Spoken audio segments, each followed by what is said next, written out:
ಭಾರಿ ಭಾರಿ ತನಿಖೆ ಮಾಡೋಕ್ಕೆ ಆಗದೇ ಇರ್ತಕ್ಕಂಥದ್ದು ಏನಲ್ಲ ಇದು. ತನಿಖೆ ಮಾಡೋಕ್ಕೆ ಆಗದೇ ಇರುವಂಥ ಬೃಹತ್ತಾದ ಇದೇನಲ್ಲ ಮೈಸೂರು ನಗರದ ಒಂದು ನೀವು ಕೂಡ ಮೂಡ ಮೆಂಬರ್ ಆಗಿದ್ರೆ ಸಿದ್ದರಾಮಯ್ಯನವರಿಗೆ ಬದಲಿ ನಿವೇಶನ ಕೊಟ್ಟಿದ್ದು ಎಷ್ಟು ಮಟ್ಟಿಗೆ ಸರಿ ಸರ್?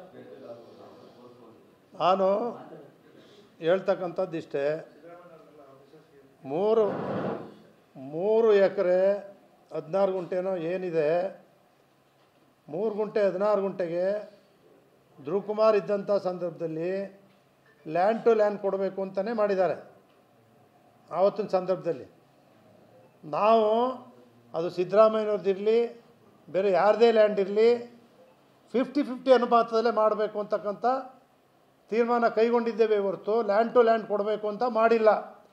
ಮತ್ತು ಇವತ್ತೇನು ಬರ್ತಾಯಿದೆ ಆ ಲ್ಯಾಂಡ್ ಬಗ್ಗೆ ಪ್ರೋಸೆಸ್ ಬಗ್ಗೆ ಲ್ಯಾಂಡ್ ಪ್ರೋಸೆಸ್ ಬಗ್ಗೆ ಸಿದ್ದರಾಮಯ್ಯನವರು ಅವರು ಇನ್ಫ್ಲೂಯೆನ್ಸ್ ಮಾಡಿದ್ದಾರೆ, ಅವರು ಡಿನೋಟಿಫೈ ಮಾಡಿದ್ದಾರೆ, ಅವರೇ ಕನ್ವರ್ಷನ್ ಮಾಡಿಸಿದ್ದಾರೆ, ಅವರೇ ದಾನಪತ್ರ ಮಾಡಿಸಿದ್ದಾರೆ ಅಂತ ಏನು ಪತ್ರಿಕೆಗಳಲ್ಲಿ ಬೇರೆ ಬೇರೆದು ಏನು ಬರ್ತಾಯಿದೆ ಅದೇನಾದ್ರು ಅವ್ರು ಮಾಡಿದರೆ ಅವರು ನೈತಿಕವಾಗಿ ರಾಜೀನಾಮೆ ಕೊಡಲೇಬೇಕಾಯ್ತದೆ.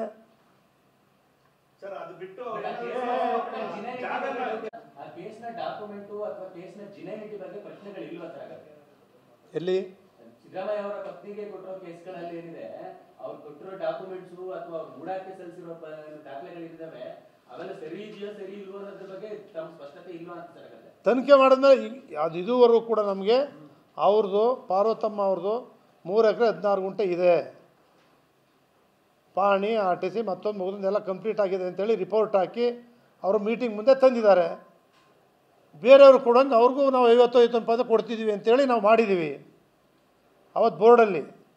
ಅದು ಲೀಗಾಲಿಟಿ ನೋಡ್ತಕ್ಕಂಥ ಅಧಿಕಾರಿ ಮಾಡೋಲ್ಲ, ನೋಡ್ಬೇಕು. ನಾವೆಲ್ಲಿ ನೋಡ್ತೀವಿ ಅಲ್ಲಿ ಒಂದು 50 ಸಬ್ಜೆಕ್ಟ್ ಇರ್ತವೆ, ಡೀಟೇಲ್ಸ್ ನೋಡ್ತಕ್ಕಂಥವ್ನು ಅಧಿಕಾರಿ ಆಫೀಸರ್ ರೆಡಿ ಮಾಡಿ ತಂದು ಇಡಬೇಕು.